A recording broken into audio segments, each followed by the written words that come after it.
I'm going to speak just a little bit about the geographically based teams, even though I know that that's coming up in the next presentation.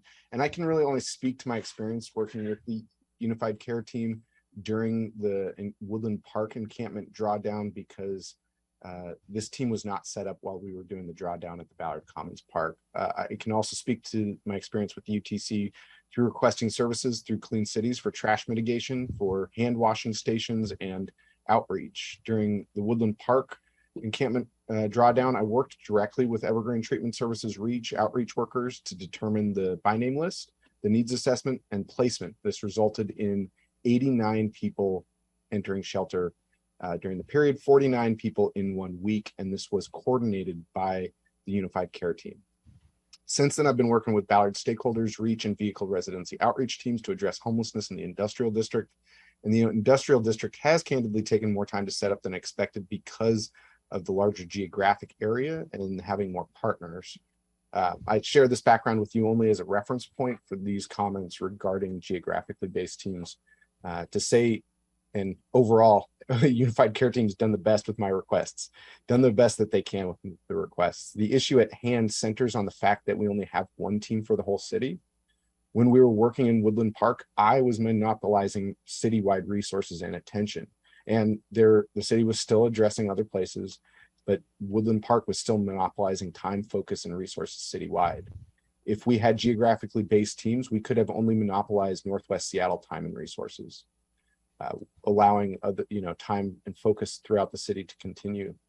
Since Woodland Park, and even during that time, there have been great needs in my district for trash mitigation and hygiene stations. And again, UCT is doing their best to address the Clean Cities routes I've requested. And because the team is citywide, it is hard at times to get attention, because we also have different people running the Clean Cities routes each time, dividing connectivity of our city family to the work we are doing. And the way this formally works is I drive, walk, bike my routes around my district to see the current status of encampments where needs are greatest. And I see firsthand when the city's clean city teams are completed and when they're overlooked. This is because we have a team designed for a citywide response rather than geographic response. And additionally, when I have requests, I have to take them essentially to the executive team because we don't have geographic teams. If we have geographic teams, we would have the same people doing the Clean Cities routes and able to see how folks experiencing homelessness are doing week after week. Having the same people interact with folks experiencing homelessness every week builds trust. It builds knowing of people. It allows the ability to see if someone on the streets is declining or improving. Geographic teams would mean that I would have a principal I can work with who is not on the executive team in the mayor's office. And I guess I'll ask this question, which is, should the mayor's E-team be administering the Clean Cities routes? Or should we build systems where the E-team can provide direction and managers manage the programs? My answer to that question is yes, the E-team needed to administer this work over the course of this year because the systems needed to be changed, policies that center people needed to be created, and the program needed to be built. Mayor Harrell in his inauguration speech stated that he inherited a mess. This was one of those. And if it were not for the attention of the E-team, it would still be a mess. And we are now in a place where we need to delegate from the E-team, and geographically based teams is how we do this.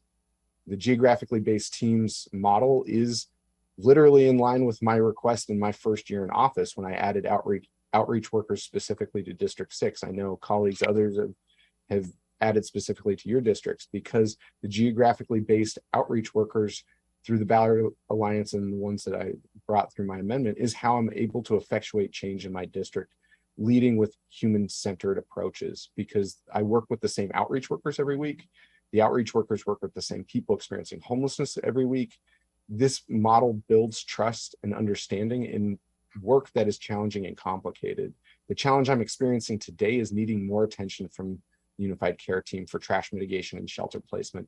This is a challenge because anytime I make a request, I'm pulling attention from another part of the city. And to be effective at addressing homelessness at the scale of this crisis with that human-centered response, we need these geographically based teams. And Councilmember Morales, the question that you asked about how do we ensure that there is a warm handoff from outreach workers and getting those folks into shelter.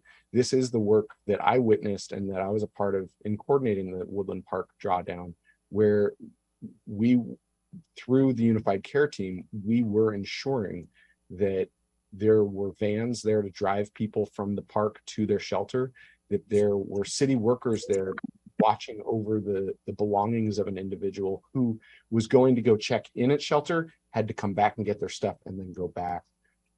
The issue at hand is that we need more attention, and rather than a citywide response, we do need a district response. Chair, that was a very long way of saying I support the geographically based teams. Thank you for giving me that moment to speak just now. And colleagues, happy to answer any questions about my experiences on or off the record.